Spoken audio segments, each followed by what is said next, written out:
Hello po mga kasari, good morning po. Yan, magandang panahon. Thank you Lord. So, time check muna tayo. Ang oras ngayon ay alas 6 na ng umaga. Kaya umpisa na natin ang ating umagang kay ganda. So, ito nga guys, kagigising ko nga lang. Kaya di pa tayo nakapag-display dyan sa harapan. Kasi ako talaga ang nag-aayos dyan. Si partner nag-open lang siya. Kanina pa bukas yung ating tindahan. Kasi ayan, maaga gumising si partner. So, ayan, marami ng mga butas-butas dyan. Kaya mamaya mag-inventory tayo kasi today is Wednesday, August 20, 2025. Kaya naman, mamaya ko pa yan gagawin guys pag wala na tayong masyadong ginagawa, pag wala nang nagsibilihan para tuloy-tuloy yung ating pag-inventory kasi bukas ay Thursday, darating yung ating ahente sa Pure Gold. Kaya naman ito, umpisa na natin. Kaya kung bago ka pa lang sa aking channel, don't forget to like, subscribe. Thank you po guys.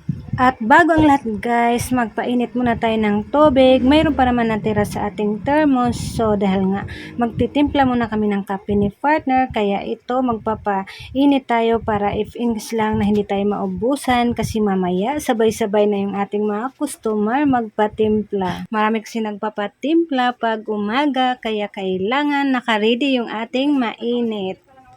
So, ayan guys, may nagsibilihan na nga. Kaya, thank you Lord. Kaya, kailangan talaga natin gumising ng maaga kasi maaga pa lang. Mayroon na nagsibilihan. Kaya, ayan, minsan maaga ako gumising guys. Minsan alas 6 na kasi nga late na tayo natutulog sa gabi kasi hanggang opening closing kasi ang duty natin. Kaya, siyempre, ayan, minsan alas 6 na ako nagising, minsan alas 5. Kaya, ayan, si partner ang nag-o-open kasi maaga naman siya natulog sa gabi. Kaya ito, magtimpla lang tayo guys para makapagkapi na kami ni partner bago natin umpisahan ating gagawin at nilagyan ko nga ng tubig na malamig para mabilis namin mainom. So ayan, siyempre pag may bumili, iwanan muna natin yung ating mga gagawin. Siyempre unahin natin ang ating mga customer. So ganun talaga pag mayroong tindahan, kahit may mga ginagawa tayo, kailangan natin unahin si customer. Iwanan muna natin yung ating mga ginagawa. Kaya ito guys, kape muna tayo.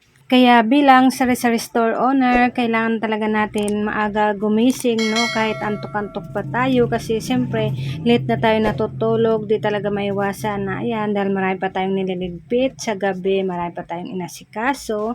Kaya ayan, buti na lang talaga na mayroon tayong katuwang din. At ayan nga, maya-maya papasok na rin naman yan si partner kasi alas 7 yung pasok niya. Kaya maaga din siya gumising at nagbukas dito sa ating tindahan. At umpisa na nga natin guys ang ating gagawin tuwing umaga para swertihin tayo at para tumaas ang ating binta, no? So, siyempre, kailangan pagandahin natin yung ating tindahan, maglinis, magpunas, ayusin ang display sa umaga, no? Para ayan, gumising din yung ating mga paninda at para mabinta sila lahat. Kaya ayan, kailangan magsipag, gumising sa umaga at kung kaya pa ng mata mo, sulit ka na magsara para ayan, makabinta ka pa. So, ayan nga guys, may customer na nagpa-load kaya salamat at syempre stop natin yung ating mga ginagawa kasi mahalaga yung customer na may bumili at syempre minsan talaga namang alam naman natin na yung mga customer nagmamadali talaga, no? Gusto nila na pagdating sila ay asikasuhin mo kaagad kaya naman ito i-ready kagad natin yung ating sarili, no? Kaya kailangan talaga gising yung diwa natin. Huwag tayong paantok-antok kasi malulugi yung tindahan natin, no? Minsan sabay-sabay sila, minsan nakakalimutan mo kung magkano yung binayad ni customer. Kaya ang ginawa ko hanggat hindi ko pa nasusuklian, nilalagay ko muna yung pira nila sa bariyahan, guys. Hindi ko muna sinasama doon sa mga buo kasi minsan nakakalimutan natin, nalito tayo. Kaya ito, kailangan natin ng lakas ng katawan, ng energy, no? Kasi hanggang mamaya pang gabi ang duty natin. Kaya ito, laban lang tayo sa araw-araw. Siyempre, isipin lang natin yung ating mga bayarin, no? Yung ating mga obligasyon para gaganahan tayo lalo magtrabaho. At ito nga guys, may dumaan, kaya bumili muna ako ng pandesal kaso hindi naman natin makain, hindi natin maharap dahil busy pa tayo. Kaya ito, itatabi ko muna, mamaya na lang. At ito nga, may nagpapatimpla ng kape, no? mabinta talaga ang kape kahit umaga, tanghali, gabi. May nagpapatimpla pa rin sa akin guys. Kaya ito dapat naka-ready ang ating mga kape kasi ito talaga ang mabinta, no, sa ating sari-sari store. Kaya ayan, bilang may tindahan, kaya kailangan talaga natin panatilihin na mayroon tayong maibigay na mga hinahanap sa atin ng ating mga customer. At ito nga guys, nagdi-display na tayo kasi ako talaga yung nagdi-display dito sa aking mga paninda kasi kung ipa-display ko kay partner, uulitin ko pa kasi parang hindi kasi ako komportable sa display niya. Kaya ayan, hinayaan na lang niya na hindi mo na i-display pagkagising niya. Ako na bahala kasi ayan, maaga din naman tayo gigising. Kasi wala pa naman nagsibilihan pag ganito, no, itong mga ating pang merienda. Ang mabinta naman ay mga yosi, may bumili sa atin na pa isa-isa, pero okay na rin yun, no? Masaya na tayo doon, kaya ayan, thank you Lord, kahit sa paunti-unti, so masaya na tayo kasi kahit nandito lang tayo sa bahay, ay mayroon tayong pinagkabisihan, no? Kahit sa pakunting-kunti kita, pero pag marunong ka naman magtabi, mag-ipon, humawak ng pera, so makakaipon ka pa rin naman, no? Basta marunong kang mag-budget, hindi ka maluho, so wala talagang imposible na matutupad mo din ang iyong mga pinapangarap. So ito nga guys yung pandesal, no? Tinabi ko lang dito para mamaya pag magutom tayo pagkatapos ng ating mga gagawin, so ayan, pwede na tayong kumain. Kasi hindi pa naman tayo gutom at nagkakape naman ako kanina. So yun lang, para mainitan lang yung ating sikmura, para ayan, gusto kasi kaagad natin na matapos yung mga ligpitin, yung mga ayusin dito sa ating tindahan. Gusto natin na maganda tingnan yung ating tindahan sa mata ng ating mga customer para sa ganun na lapitan tayo ng ating mga customer kasi swerte pag malinis tingnan ng ating tindahan. Kaya ito, maglinis, magpunas-punas muna tayo ng ating mga paninda. Kaya ito, parang exercise na rin natin tuwing umaga, no? At syempre, ganun talaga, no? Pag mayroon tayong tindahan, kailangan talaga natin panatilihin na maganda tingnan at malinis tingnan yung ating tindahan. At dito nga, nagwalis ako dito sa loob. Sa labas, nawalisan na rin naman ni partner. Kaya ayan, di na tayo magwalis doon kasi malinis na.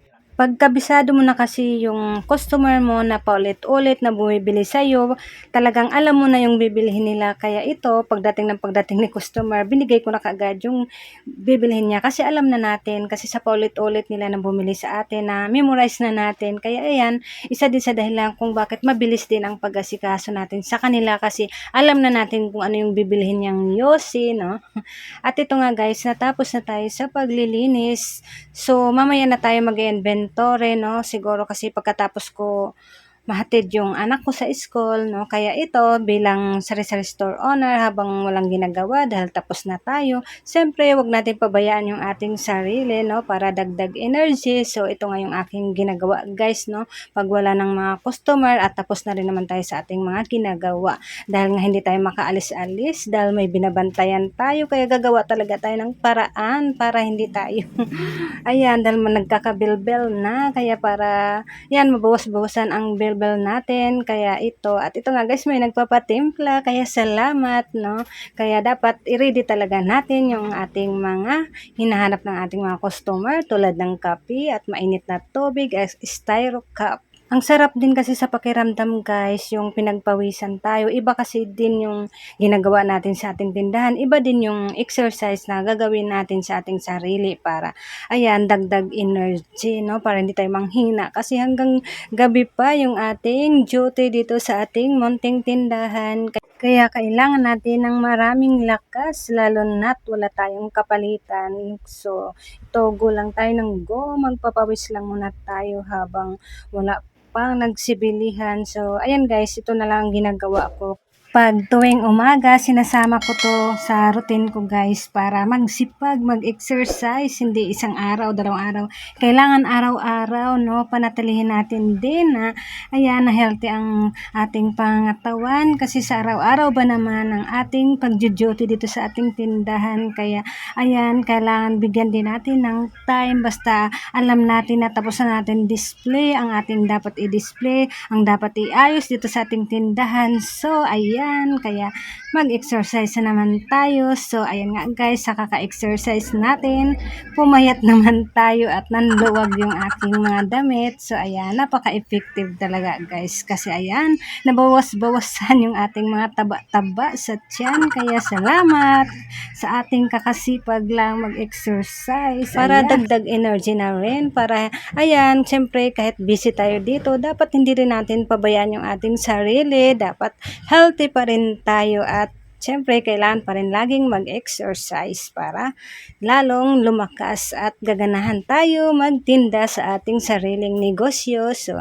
ayan guys, at siyempre, ayan, may nagsibilihan na, kaya, ayan, go lang tayo. So, pag walang mga customer, ito ang aking ginagawa guys sa umaga, no, para dagdag energy na rin, kaya thank you Lord. At ito nga guys, may bumili ng dilata. Mabinta pa rin ang dilata sa umaga kasi yung mga soki ko taga factory, yung kasi yung binabaon nila sa trabaho nila, kaya kailangan talaga bilang may tindahan kung ano yung mga hinahanap sa atin ng customer, dapat mayroon tayo. Kaya panatilihin natin na hindi tayo maubusan kahit pailan-ilan lang dyan, basta siguraduhin lang natin na mayroon tayong maibigay sa ating mga customers. So, ayan guys, kaya ayusin na natin at i-ready na natin ang ating mga malamig na soft drinks at mineral upang sa ganun hindi tayo maubusan.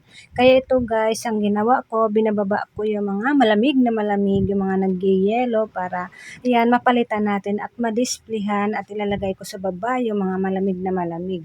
Kasi yung ating mga customer gustong malamig at si partner nga busy na rin siya kasi papasok na siya sa kanyang trabaho. Ang oras ng pasok niya kasi guys ay alas 7, kaya ayan, busy na din siya sa pag-asikaso para pumasok. So time check tayo, ang oras ngayon ay 6:45 na ng umaga, kaya ayan, papasok na siya. Malapit lang naman yung kanyang trabaho guys, sa likod bahay lang namin. So ito nga guys, ang gusto kasi ni customer yung mga nag-yellow, kaya ito papatunawin ko lang konti bago natin ilagay sa baba ng ating refrigerator. So ayan, malamig na malamig, no? Kaya ayan, ligpitin ko lang to guys, ayusin ko lang to kasi magluluto na ako. Kasi ayan, yung aking estudyante, asikasuhin ko pa, ihatid ko pa sa school. Kaya hanggang dito na lang ang video ko. Maraming salamat po at thank you Lord, maganda ang panahon ngayon. Kaya ayan, tuloy-tuloy yung ating mga ginagawa. Kaya hanggang dito na lang guys, maraming salamat po sa mga nanonood.